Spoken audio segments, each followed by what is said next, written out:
right, Crossview family. This week's words of wisdom are found in Proverbs 5:15, which says, "Drink water from your own cistern, flowing water from your own well." Now, full disclosure up front, this proverb is rated PG-13 as it issues a warning against adultery with some graphic and sensual imagery.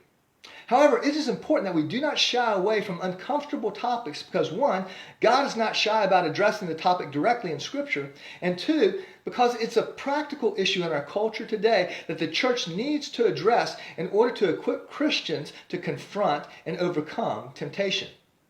This past week, the full report was released about the moral failings of a prominent, recently deceased Christian leader, author, speaker, and defender of the faith.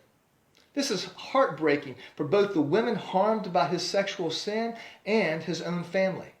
But I don't raise this for sensationalism, but rather to highlight our need to heed the principles of Proverbs 5 to live life of truth and holiness. Proverbs 5 begins with a warning not to be seduced into sexual sin by another person, which is the result of living an indiscreet and undisciplined life.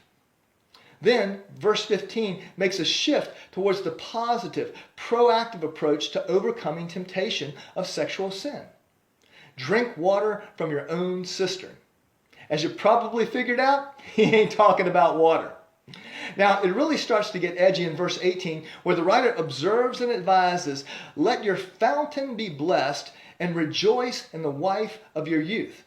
Here the language used begins to move from polite imagery to unambiguous specificity in the following verses. The bottom line is be true to your covenant relationship with your wife or husband. If you do, then you will avoid disastrous snares while enjoying sex in the confines of marriage the way that God intended.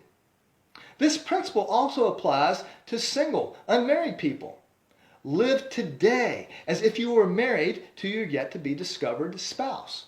Live in purity, wisely refraining from sexual immorality, and you will avoid both emotional scars in the present while establishing godly habits that will protect you in the future. In a world that is pervaded with immorality, let these principles guide you to live a life of holiness. God bless you, and have a great day.